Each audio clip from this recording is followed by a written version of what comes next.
اغلب الامهات بتستخدم التتينه غلط او اللي هي زي ما البعض بيسميها، وده ممكن يسبب مشاكل كبيره جدا في الرضاعه من غير ما الام تكون خدت بالها. فمش كل عياط للبيبي بيكون حله التتينه، مع ان في اوقات التتينه بتكون هي الحل الوحيد للحاله دي. فقبل ما تدي التتينه او تقرري هدي البيبي بتاعك التتينه او مش هديها له، عايزاكي تسمعي النقط دي كويس جدا.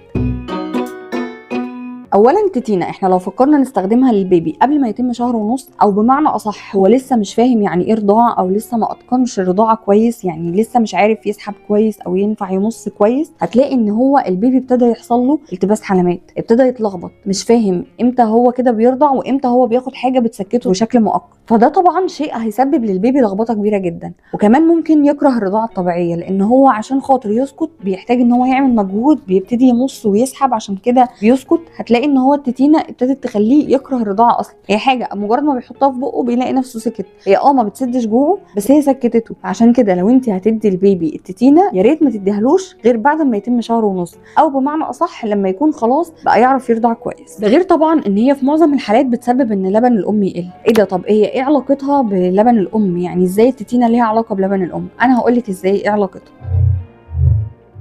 البيبي طول ما هو حاطط التتينه في بقه هو ساكت وناسي ان هو يطلب رضاعه اصلا، وانت كمان شايفه البيبي بتاعك ساكت وحاسه ان هو تمام، هو لو جعان هيعيط، انت شايفاه ساكت وهو كمان في حاجه في بقه محطوطه خلاص لا هي عن الرضاعه ولا هي ان هو يطلب ان هو يرضع. تلاقي ان هو مش هيبدا يعيط غير لما الجوع يشد عليه جامد، وطبعا ده هيحصل على اوقات متباعده على مدار اليوم. فانت هتبصي هتلاقي ابنك ان هو ما طلبش رضاعه في الوقت اللي هو صاحي فيه من النوم على مدار اليوم كله غير مثلا 3 4 مرات بس، هم دول المرات اللي هتحسي ان هو عيط عشان هو جعان. فكده هيبدا المخ يترجم ان احنا بيتسحب مننا 3 4 مرات بس في اليوم، فانا هدي اشاره للغدد اللبنيه ان انت بتفرزي 3 4 مرات بس في اليوم. بما ان السحب قل يبقى كمان الانتاج هيقل، عشان المخ ادى اشاره ان احنا بيتسحب مننا مرات قليله بس في اليوم. مره على مره هتلاقي ان فجاه اللبن بتاعك قل، وطبعا السبب في كل الكلام ده ان البيبي خلاص اتعود على التتينه وبقى يطلب الرضاعه قليل جدا. ده غير طبعا ان هي هتخليكي تقيمي عياطه غلط. انت كل ما هتلاقيه يعيط هتديله التتينه هتلهيه وهتسكته، والفكره ان هو عنده السبب اللي يخليه يعيط،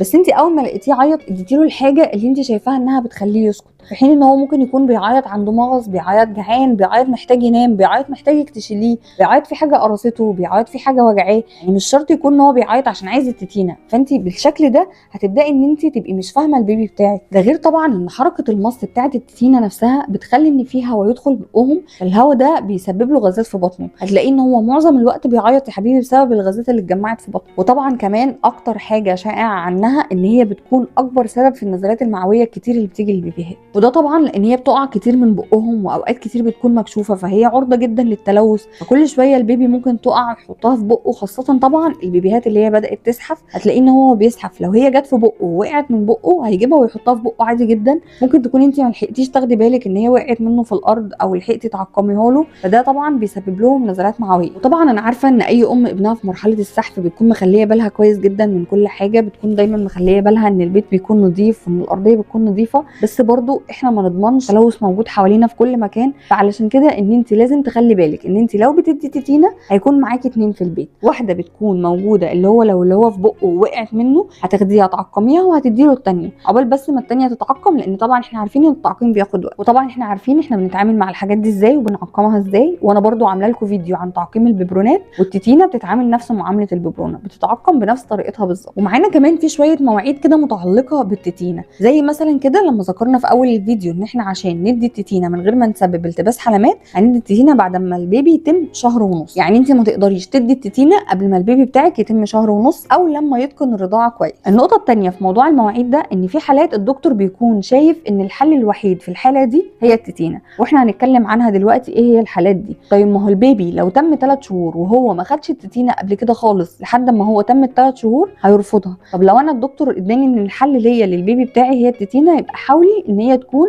قبل ما يتم ال3 شهور عشان يستجيب معاكي وياخد. اما بقى ثالث نقطه في موضوع التتينه ده في موضوع المواعيد ان انت امتى هتفطميه له. لازم قبل ما البيبي يتم 2 سنين يكون مفطوم منها، وده علشان خاطر ان هي ما تسببلوش اي مشاكل في تشكيل الاسنان بتاعته. لو انت قبل السنتين ما عرفتيش تفطمي البيبي منها هتلاقي ان البيبي سبب له وجود ضب بسبب التتينه، وطبعا الفطام منها بيكون شيء صعب جدا، وده هنعمل له فيديو لوحده، لان انت هتيجي في الوقت ده انت مش عارفه تفطمي البيبي من الرضاعه ولا هتفطمي البيبي من التتينه ولا هتبداي معاه البوتي تريننج، فانت هتلاقي نفسك دخلتي في حته. يعني انا بشوف بيبيهات حرفيا لحد ما بيتموا 4 سنين امهاتهم مش عارفه تفطمهم من التتينه، يبقى ما شاء الله كبير وعنده 4 سنين وماشي التتينه في بقه لان هو مش عارف يستغنى عنها. وتلاقي الام بتقولك ان هو ايه، يعني هو لو ما خدهاش مني على مدار اليوم على الاقل بيبقى محتاج ينام بيها. فيا جماعه بجد التتينه الفطام منها ممكن يكون اصعب من الفطام من الرضاعه نفسها. طيب ايه هي بقى الحالات اللي الدكتور بيشوف ان التتينه هي الحل فيها؟ سمعتوا طبعا اكيد عن الام اللي بتقولك انا البيبي بتاعي واخد صدري ان هو تتينه، عايز طول الوقت ابقى قاعده برضعه، عايز طول الوقت صدري في بقه